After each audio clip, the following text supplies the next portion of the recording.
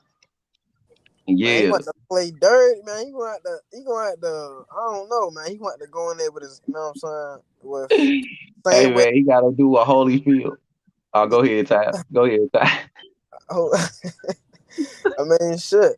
He gotta do whatever he can. You know what I'm saying? That's a funny Win question, on the though. scorecards. He gotta win No, on I'm those asking scorecards. because You know what I I'm mean, saying? based off the last fight, people. Hey, Rach, what's up? What's going on, Rachel? he said, Hey, what what's he up, gotta Rach? do? He said, what Rach, he gotta do to help him? the question was, what can Kambosos do to help himself Saturday?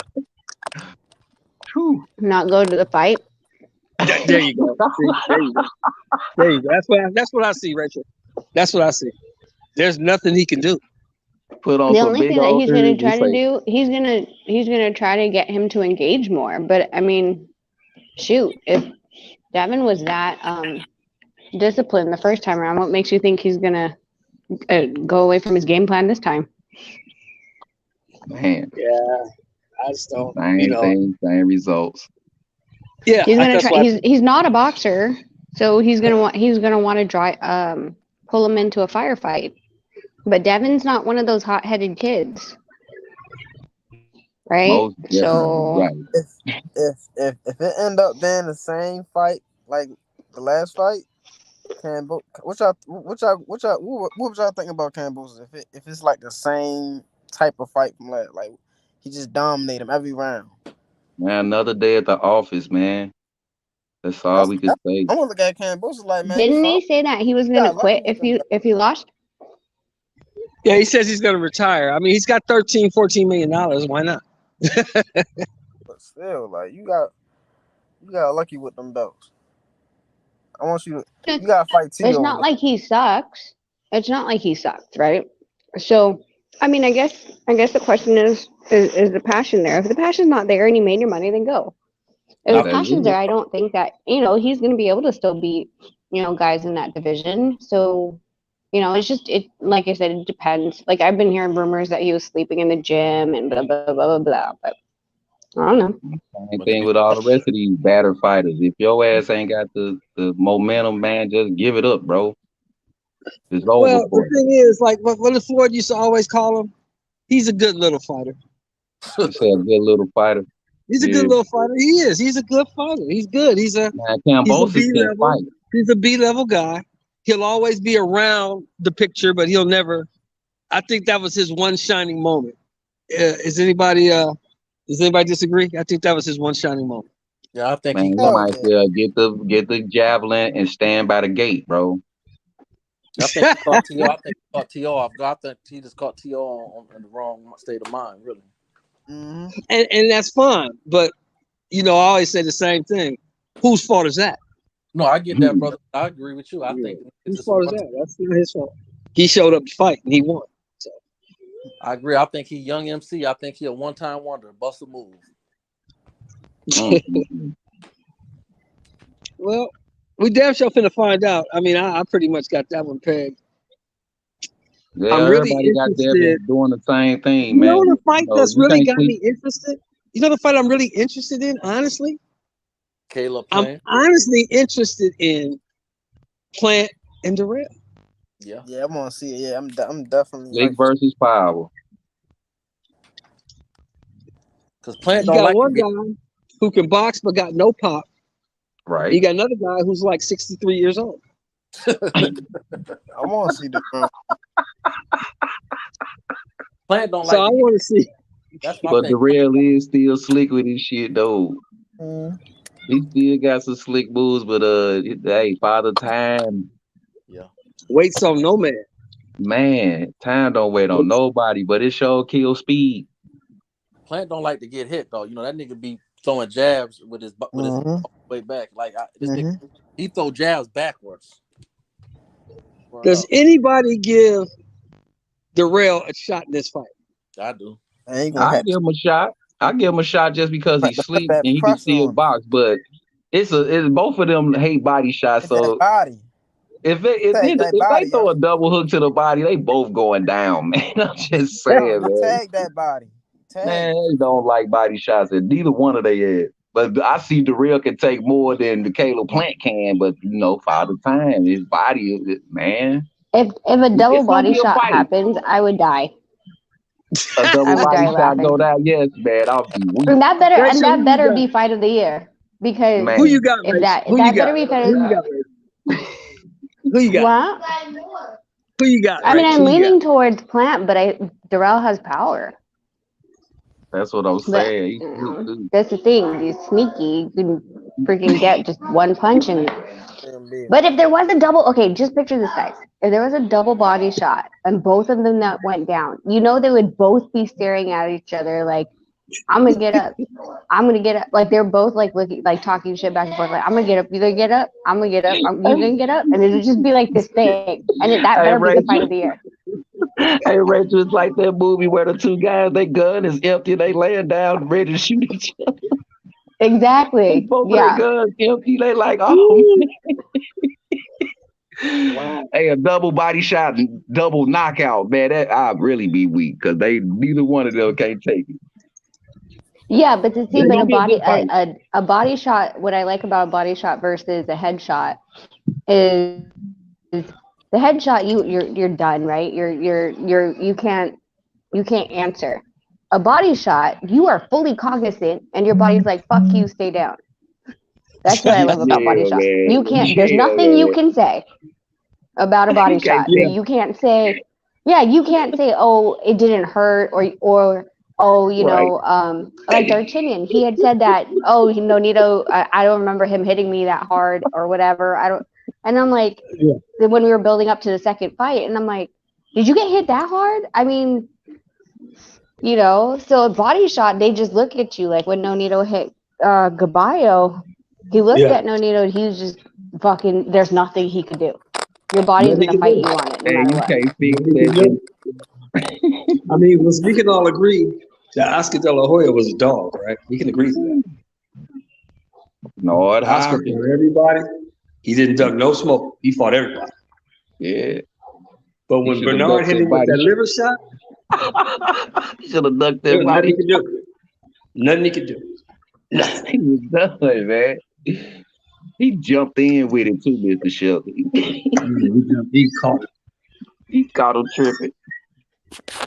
Threes is asking if there's ever been a double knockout in boxing history. I feel like there is one. I don't remember. There is a double knockout, right? Yeah. I can't remember. Chinese dudes. I've seen one. Who is it? Guys. Was it? I think it was two Asian guys knocked each other out. and they did not get up. So is that a draw or does it go to the card? I Or don't know how does that it goes. depend on who They a landed draw. first? It'd No, be a that's a draw. draw. That's a draw. If they don't get up, that's a Gotta draw. be. They both out of there. So Yeah, who they both wins? out. I mean, can't nobody win the fight. It gotta be a draw. That'd be some funny ass shit. Niggas be like, Oh oh, shoot, little Penny's in the chat. what the fuck? Hi, little Little Penny, Penny. my man, what's going on, bro? That's my guy right there. Now, Pins, what's up? let's Salute to the chat.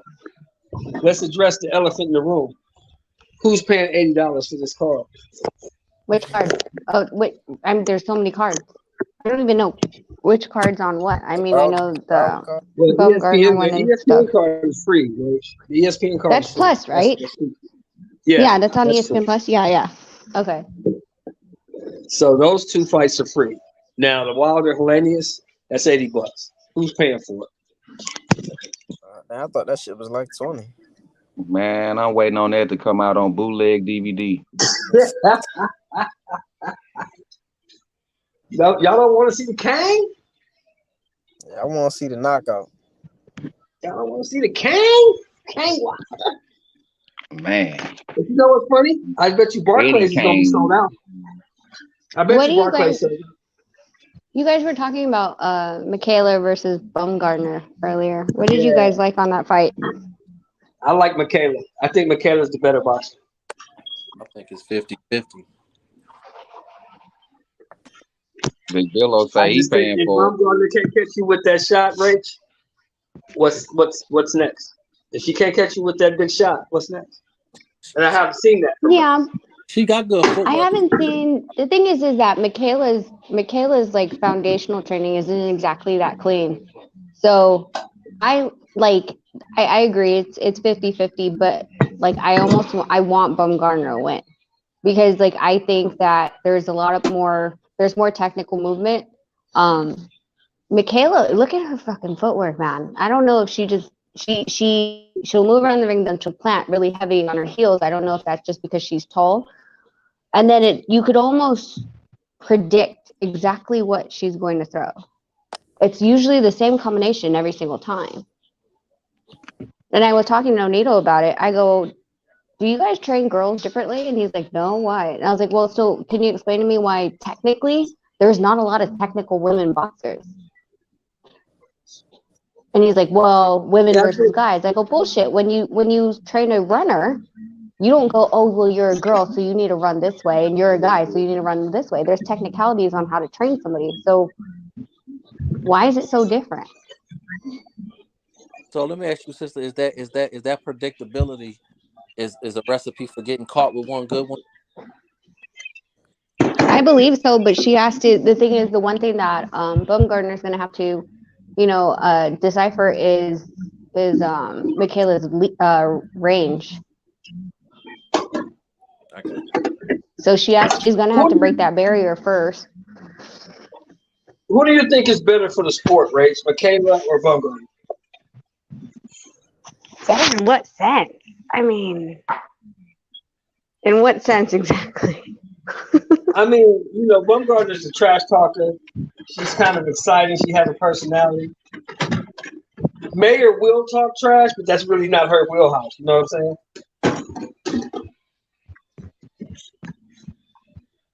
So you're saying it's just with Bumgarner that she's talking trash? Well, Bumgarner, she had the one knockout, the one big shot against Terry Harper, and yeah, let's be honest, Terry Harper's okay, but Terry Harper ain't no world beater. Yeah. So I think I think Mayer, by being an Olympian and going through the gauntlet she went through to win her title, I think she's more proven. Yeah, I don't like I said, it's not that I don't agree with you. I just, like I said, I really like Katie Taylor. Really like Katie Taylor. So when I look at the technical ability of a fighter, I'm like, why is it so freaking different? I mean, I know in men's boxing, there's you have more technical boxers. I feel like in the women's division, there's not as much. I feel like it's like they always throw the same kind of 4, 5, 6 punches. You punch me, I punch you, kind of thing, and they don't. There's a lack of head movement. I've said that many times with Amanda Serrano, right? And I feel like I like I said, that's why I had this conversation with Nonito. I go, why is it so different watching men's and women's boxing? And I want to support women's boxing, but why is there a lack of technicality? Why is it that when women boxers fight, their chin is up in the air? And this goes back into Amanda Serrano as well. She doesn't even she doesn't try to evade punches. You know, the girl's gonna throw a punch back, and it's like just thrown out of their game plan almost. It's almost like they want to brawl so much. I feel like there's more punchers or trying to be punchers and more volume, but not effective volume. Well, I think one in the thing women's that's boxing universal than in the men's boxing. I think one thing that's universal in the sport, Rachel, I could be wrong, you correct me if I'm wrong, is that if I've been winning this way, and when you bring up names like Katie Taylor and Serrano, they done won a whole lot of fights one way, right? So it's going to be kind of hard to get me to deviate or change from that one way because this has been working for me. I'm successful doing this. You know what I mean? Yeah, no, I totally understand. But what I'm saying is that this had to be ingrained since they were, well, I don't know how old they were. Well, yeah, since they were, when they started boxing. That's what I'm saying. Is, you know, like the fundamentals had to be established at some point, and there had to be some correction into the growth of the fighter as they went along. And it's weird to me at this world stage to have that much of, you know, vulnerabilities. And I don't think it's oh well, men are more physically attributed. I think that if a guy can roll a punch, so can women. You know what I'm saying? We're not talking about strength. We're talking about just the technical basis of a fighter. And I've racked my head around this. Like, why is this so different? Yeah, that's a good question. I mean, I couldn't really answer because you're right. I mean, you watch a woman's fight and you watch a men's fight, and the technical differences are apparent. Yeah. I don't know. Does anybody on the panel know or have an idea? At that time limit, what they got? Got 2 minutes. And I wonder, which I think is bullshit. I just Sorry, wonder what go ahead. And the time level. I want to be careful when I say this, but the different levels in strength and physicality. I wonder if it's kind of that's why they throw those punches because they really trying to see who can land the most punches before the bell rings. That might be, but I also do like I'm one of the strongest believers that like what makes you think that a woman can't go 3 minutes? I mean, like, show me the study. Because I have heard there was I was talking to Jelena and she said that there were certain sanctioning bodies that won't sanction a 3-minute.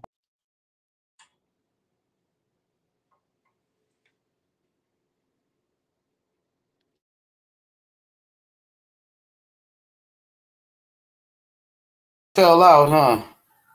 She must have fell off. Oh, she's back. My bad. My finger. So what the hell was I saying? About the sanctionings. So they were saying something about again, I don't know which sanctioning body it is, but they won't sanction a 3-minute fight because of some quote unquote study about women's brains, something. And I was like, I want to see that study and who actually did that study and when was that study, and we need to do a new study, you know, because I mean, it's not like for example, women's track races aren't any different. It's not like they shorten the track for women. So what are you, if you're saying it's the brain, then that there should be studies on it, as you know, the scans and things to actually have the backing of the ruling as to why they can't.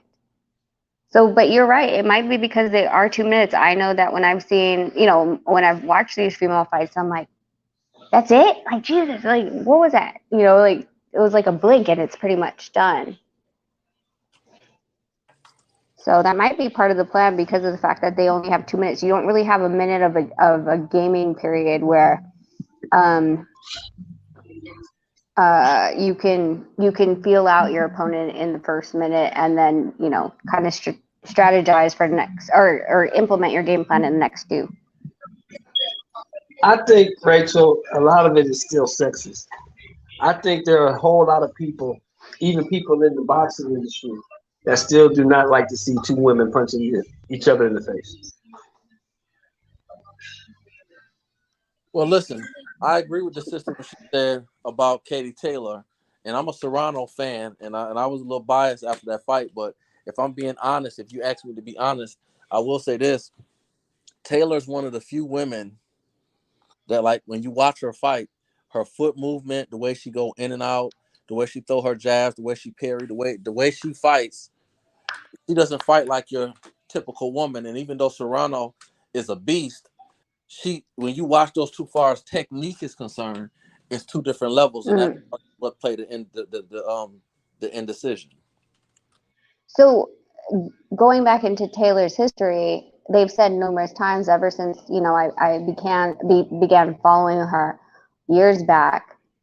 They noted so many times that she would cut her hair like a boy and train with the boys, to spar with the boys, and to be in the boys' competition. So for me, you're affirming to me that for some weird reason, the girls aren't getting the proper fundamental training and the guidance on how to correct as they grow in the sport. They're just like, okay, just box there, cool, yeah, good job, yay, high five, go home. You know what I mean? Like, the fact that she was put in that environment and came out so differently kind of affirms to me my theory on it. That's a good point. Even if you look like at her, I said, Rach, I think it's sexist. I think there's still people, even people in the boxing industry, that do not like to see 2 women punching each other in the face. Well, I mean, I'll be honest. I think that like the whole thing, if we were talking about when Bob Arum was like, nobody wants to watch like women fight, blah blah blah, and was it Stevenson and Valdez the same night, right? I think there was a top ranked card on the same night as Amanda Serrano. Yeah, Stevenson and Valdez. Yeah, you're right. Yeah. Okay, so he was downplaying the females, the females on the opposite card, right? A matchroom card, which I completely understand. That's your competition, and yet you over here saying that Mayer, like, look at me, I bought into the whole feminist movement, blah blah blah blah blah, and then yet you downplay another women's match. And I was at Madison Square Garden, and that thing was electric. It was crazy. There were so many people. It was so loud. It was amazing to see that was, the cultivation to the main event. But I do think that, like I said, like, I think there was a bandwagon jump when the women's empowerment movement started happening about six years ago. And it was like, oh, we need to have, right? Like we need to have more women. We need to be inclusive. We need to go on this train, because there is a power. Well, there's an untapped, I guess I should say, there's an untapped dollar market that we haven't brought into our revenue stream. So why not? Right. But I still don't think that it's fully backed. I still don't think they really care. But I mean, I think that's in a lot of industries as well. So it doesn't surprise me. I mean, how many female promoters are there? How many female managers are there? We're pushed out of the system. Jackie Callan. That's about it. Exactly. Name 5. You can't. Yeah. We get pushed out of this place like so quick, because if I say bullshit, Nonito shouldn't have this, he needs a little bit more, whatever, I'm a bitch. Right. If it was Cameron Duncan doing it, they'll be like, okay, he's a true businessman. I don't agree, but just a businessman. Like, you're playing hardball with me, man. Come on, right? And you know what's funny? That landscape in itself. Yeah. You know what's funny? That's the only 2 I can think of. I can think of you, and I can think of Jackie Callan. I can't think of anybody else. You're breaking in and out. No, I said I can think of you, and I can think of Jackie Callan, but I can't think of anyone else. Yep, that's why I said name 5. I can only name 2.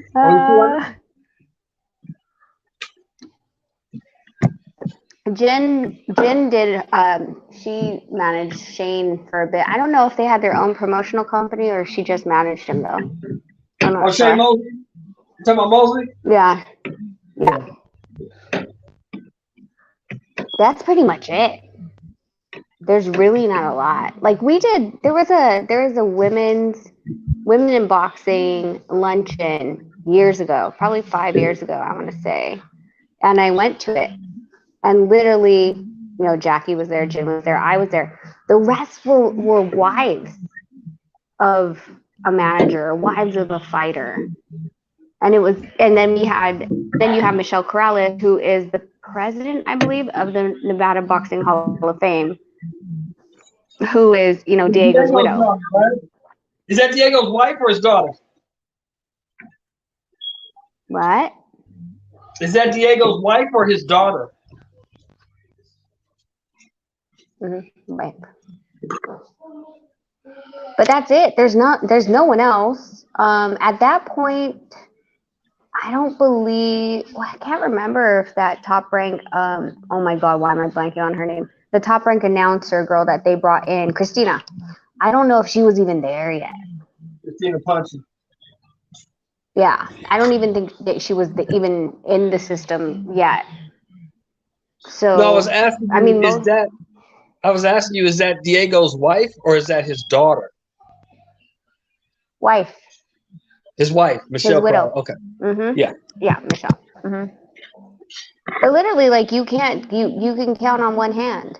It's so there really isn't much of a sorority, I guess, of women that can come together and be like, hey, can you help me out with this or that? Like literally, we're all fighting out for ourselves. Jen's not even in the game anymore. Jackie still is, I believe, but that's it.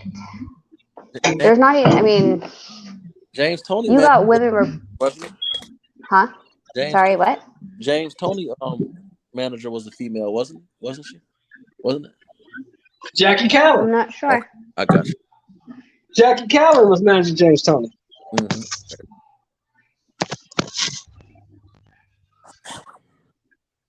Yeah. So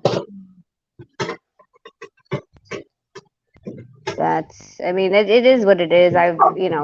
You accept it and then you just fight against it and do the best that you can. Like I've gotten over that the whole thing like years ago. Like I was like, never gonna get away from the label of being a bitch. So cool. I'm like, hey, don't call me a bitch. Call me queen bitch. Okay. Make sure you get my name right if you're gonna address me. Address me properly with my title. You know what I think, Rachel, was the greatest moment in that Taylor Serrano fight? What? When they stepped to the center of the ring for the instructions, and they both looked at each other and said, "Can you believe this shit? Look at this. Can you believe this?" Yeah. I was like, "Yeah, this shit's crazy. This shit is crazy." Yeah, because they made history. Yeah, they did, and that might even go down in.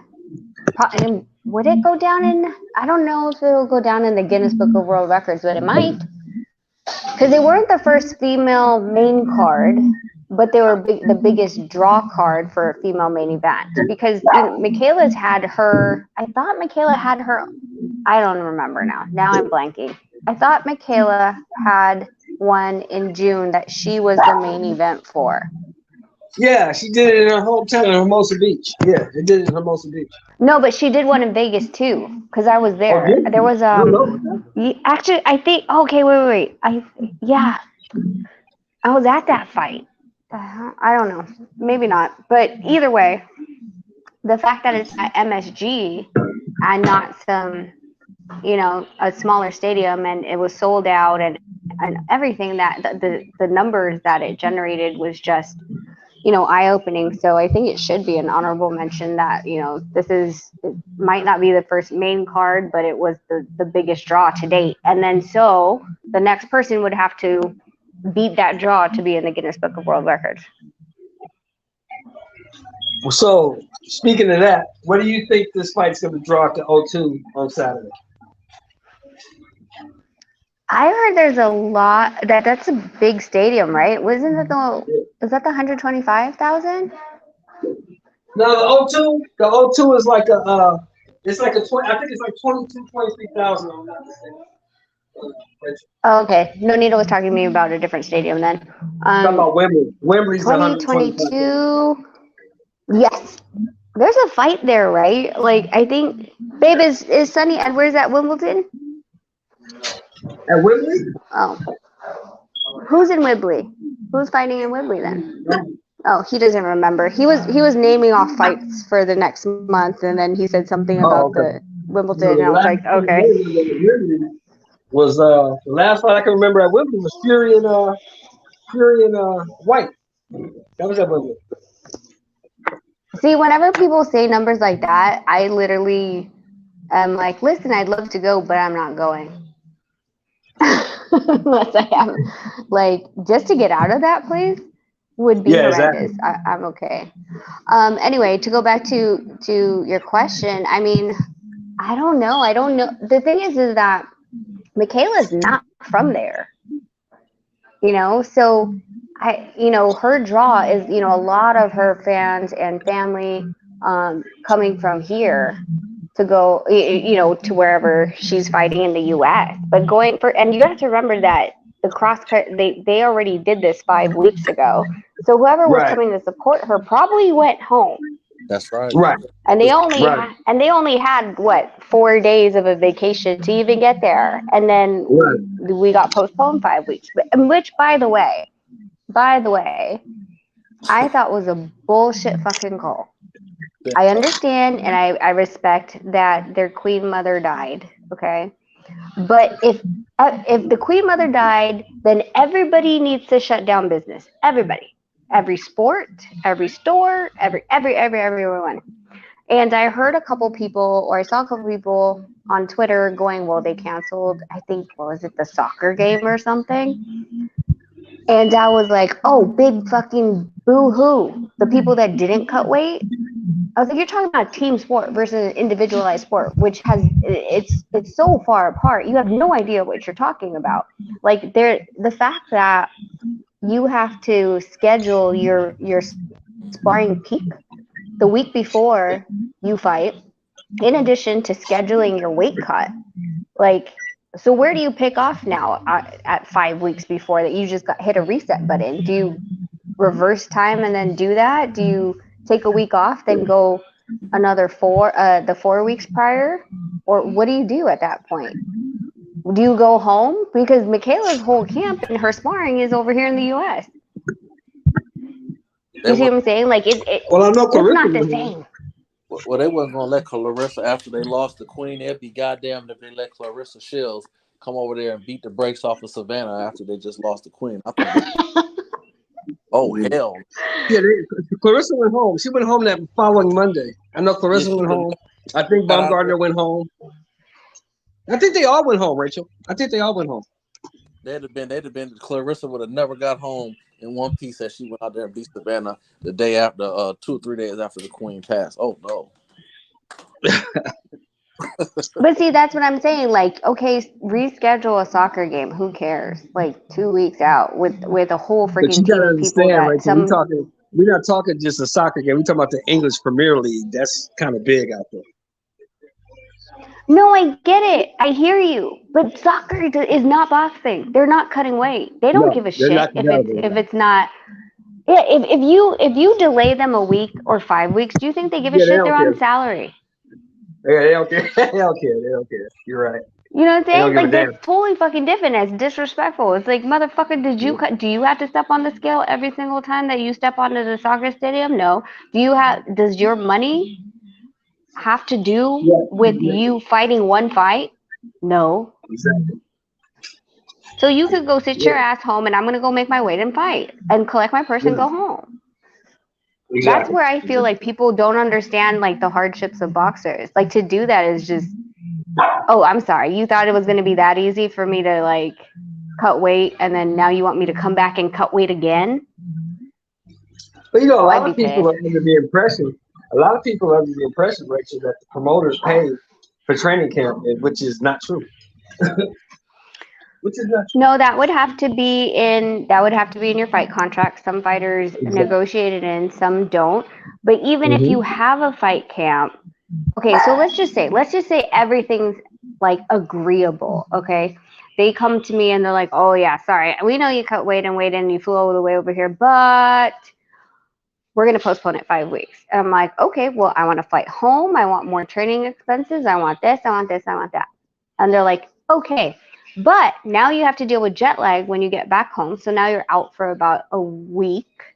Then your timing's off on your peaking of your performance. You don't want to be you need to take a week off at least, because your body is already ramsacked through how many weeks of camp? 12 weeks. Then you have to call back all your sparring partners, yay, and you have to rewind where you should be. So now we're counting 4 weeks, then that's assuming they come back in 4 weeks. Oh yeah, sorry, they come back 5 weeks. They come back, land in the U.S. 4 weeks, they start training again. 4, 3, 2. Oh, we need you back in the UK. Now we need to send you back over there and have additional jet lag again, in addition to, we know you just drank 5 gallons of water because you were cutting weight and now you're eating a lot. And how much do I have to calculate on only a 3-week spread now, 4-week spread, to be able to cut to get to my weight this time around?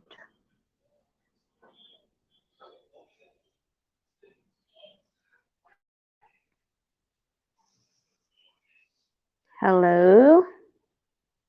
Okay, no one's talking to me now. Yeah, I definitely get it. I definitely get what you're saying, Rachel. I get it. Well, I heard what happened. I was telling everybody that was listening, I'm like, they're not having a fight because they're going to shut that place down because of the history and the tradition. Now, I think that I'm with you. I thought it was bullshit because they didn't give a damn about either one of those fighters or anybody on that card. They were just, concerned with their history and their tradition. Okay, You know. well, Shelton, here I'm gonna throw you a female question then. Do you think if it was Fury versus someone a really big opponent, well, Fury anyway, against anyone, do you think they would have canceled it? Yep, You think so? I know so. Okay. I know And if so. they would have done it to the guys, I don't complain. But again, I said completely that if any I of the mean, other games can go on, then they should have been allowed to go. you got to understand something, Rach. We love boxing. We talk boxing all the time. The real people in real power positions can give a damn about two people fighting. They don't care. Oh, for sure. For Yeah. sure. Let's talk about Yeah. Conor Benn, okay? Yeah. Conor Benn, like that whole, like Yeah. I said before, when Eddie Hearn said that there's a confidentiality clause, that's something that I have been suspicious of ever since. He actually freaking said it and confirmed what I believed the entire time. Okay? That's one.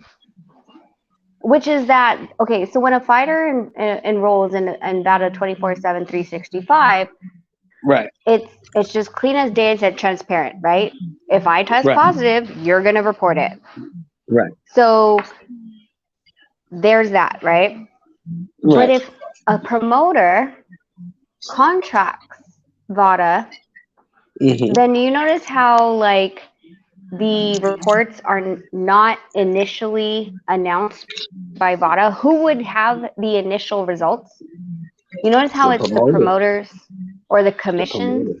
And so I was always like, if they're the reporting agency, why wouldn't they be able to just put it on their Twitter and say, hey, this test is, we received a positive test from this fight, from these two fighters that are fighting. One of the fighters tested positive, and we will be announcing soon, the results or whatever, what was found, et cetera, et cetera.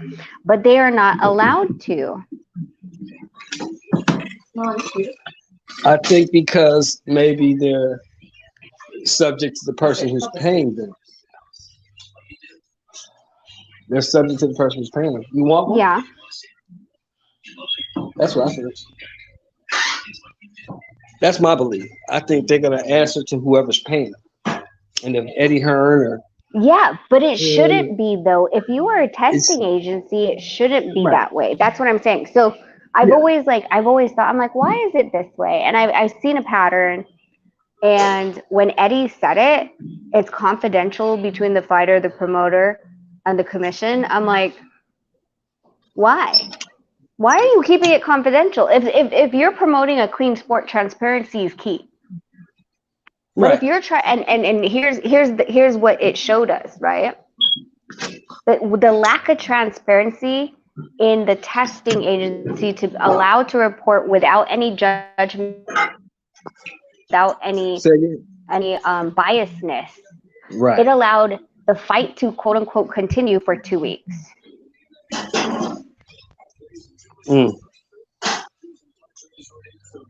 Yeah, that's true. That is true. Hey, really quickly. Hey, Big Billow, if you want to come up to the panel and talk to me about boxing, you are free to. You won't. I see you.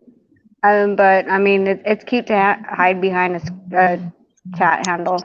But if you want to come up, like, H will drop the link.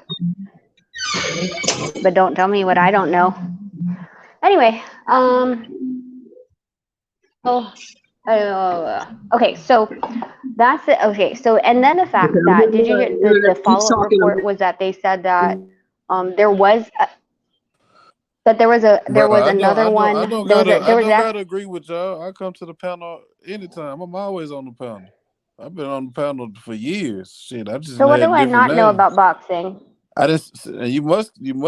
Well, What do you know about reading? Because I never said you don't know nothing about boxing, so you need to go reread the chat. I never said one time you don't know something about boxing. She don't box, and I don't have to agree with her. So they all. How do you know I didn't box? They all agree. All I said was I feel like the 2-minute rounds are fine, and the whole panel, of course, they being fucking kiss asses. So they just agreeing with what you saying and fucking with me just because I said I think it's fine with 2 minutes. That's the only thing going on in the chat. In the I chat? didn't mind that, but you said in the chat, in the chat, I'm reading it right now. You said she don't box. She said women can go 3 minutes per 3 rounds. He actually said women can go 3 rounds or some shit. And I said, well, she don't. I said she don't box. I don't box either. How do you know that? Because I watch boxing. I haven't seen you in no I haven't seen you in no professional fights. No one said I did anything professional. Who me? And I said you didn't either. So we both said you're right. Nobody said you did nothing professional.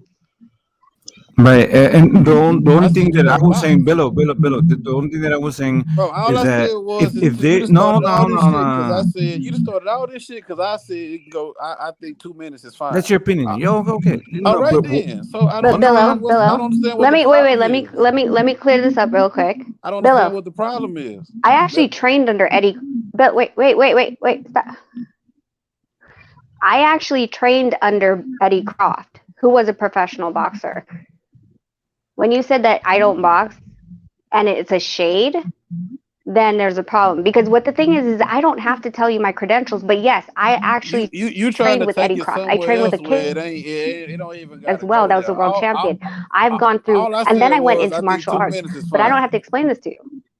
Okay, well, don't explain it. You started explaining. I fought for 3 minutes. I didn't ask you that. Yeah, the only thing that I was saying. No, but you. I didn't ask you none of that, though. If you want to explain it, explain it. I could tell you who I trained under in Houston, Texas. What they got to do with anything? I think 2 minutes is fine for women. If y'all don't, that's fine. That's all I've been saying in the chat the whole time. They trying to tell me how you made a statement. Here's Billo. Your word is better than mine. Billo. and then Billo, how God it you ain't real. Like you got to no, I read the didn't say whole that. thing. You got to read the whole thing to see what's going on. They telling me No, God ain't real. Billo. It's the Big I Bang don't, Theory. It's a lot of shit Billo. going on in the chat. Besides, you read one part where I say she don't box, and then now you want to call me to the So panel. is that a fact or is that your opinion? Have you Is had a that a fact or professional is that your fight? opinion? Have you had a professional fight? Just because it, Well, you wait, don't so you box, to bro. be able Anybody to can go to box, the you have gym. to have Anybody can go to really. the gym. That's not not what I They did. got fucking Tabo That's not class, what I all kind of did. Just shit. They because I got didn't go to Tabo. professional. No, you are out of your damn mind if you think I did Taiwo. Out of your damn mind. I I didn't was say on you the did national Tabo. I team. said going I to the was an gym is not Olymp. equivalent to being a professional fighter. That's not the same. That's not So what I did. You're if out you're of your not mind. fighting, if you're not And fighting a saying 10-round that championship fight, if you're not fighting a 10-round championship fight, then just like I'm not fighting a 10-round championship fight, then we both just have an opinion on. Do you think women can go 3 no, minutes? my And that's opinion is fine. actually from getting a WBC trainer award. How many world champions have you trained? How many world champions have you trained? That's that once again. Now you going into trying to see you trying to one up a nigga. That don't got shit to do with me thinking women can fight. It's fine at I'm 2 not trying to minutes. one up. Is that a fact? It's a fact. It's just a fact. I think I'm just it's asking. just fine fighting 2 minutes. What are you gonna say to change that? Because that's all the conversation was about. They start But fucking Billo, with me, if trolling me women, about you. They start That's if trolling not what me. you women, said. hold on, see, So you I'm weren't paying replying attention to to the No, I'm conversation, replying to Billo. the that's shit not they what you saying. said. I said Hold she on. don't box. You started talking about training. I said you You don't know who box. her You never husband had no is? professional fights. She's You not never been around in a boxers. 10 She's round Box never as a been around boxers. championship professional? 2-minute fight. I don't get the point. Okay, so anyone who doesn't box has never had a professional bout You have cannot your train opinion. You and have doesn't know your what they're talking opinion. about. Am I correct? Am I You have correct? your opinion, and I Wait. have I my just want to make opinion. sure that we're on the same. I want to make sure we're on the same right. So people who have fought before, who have been in the gym, but haven't made it to professionals, never did professionals, but still became trainers of world champions. You're gonna tell me they do not. They what? They don't have the You credentials see to how the say? point you're making is in vain? All I said was she didn't box. It's not in vain. I'm just Now asking you're you. talking I'm about asking training. you You're talking where about training your and thought doing other process shit. is. How does that negate what I said? What I I'm said is a asking fact. about your thought process. You don't have no you don't have no. What you said is a fact. You said I don't box. You're not a boxer. Boxing is not just professional. You understand that, right? Oh my God, bro! You're not Okay. a boxer, bro. All right. Like, god damn. Okay, you're a woman. You can be anything. You can be Superwoman, I the never said I president. was a You can boxer, be the but you mayor. didn't say that You I can be don't box. you can be the governor. You can be all that shit, bro. But you're not a boxer. You can be Are the you, trainer of the Billo? year. Billo, You can you're be a the So trainer boxer? the of the year. You can be all that wait. shit. Hold But on. you still not a boxer. That's all. Here, let That's me all that drop this comment. for That's you. all that I will comment drop this was. for you, Billo. Oh Do I man. have the opportunity and the opinion to say what I say or not? Because if I That's what I'm don't, for saying. As damn a sure you woman, y'all don't, always got or shit no to one on this prove. Nobody, panel you don't have to does prove shit either. to But me. You no don't have to one, prove shit to me. no All I one said is else, you're not a boxer, no bro. one else in this panel has anything to. God damn. That's all I said is you're Why not a would you even boxer. say that to negate what I've been saying this entire time? What does that have No, to he do was with telling women me, fighting 2 he was minutes? telling me It has nothing. who am I? How can I say some shit like that? Go back and read it. And I said she don't box. I am reading it. I'm saying my opinion is just as valid as anybody else's. That's And all that comment was meant for. Can I say something real quick? Billo, this was the thing, Damn. right? So only thing that I say is that I agree. If women choose to have 3-minute round fights, then that's what they should. They're Cosmic, capable of that's you. What withstanding the three fuck they minutes. got to do with But you're me? saying you're trying to What they make got it to do with seem like me? hold on. You're trying to make it seem like women are not capable or cannot withstand or deal with 3-minute fights. That's the whole fucking issue. And then you brought up that men are stronger, therefore they should have 3-minute rounds, and all this fucking shit. Then Bro, you I brought up said who's God made God and men all this stronger. shit. Exactly. There you go. Yeah, And that's a then fucking Mark. fact. That's not Oh an my god. opinion. what? It's That not a is the fact. stupidest fucking reason. You know why?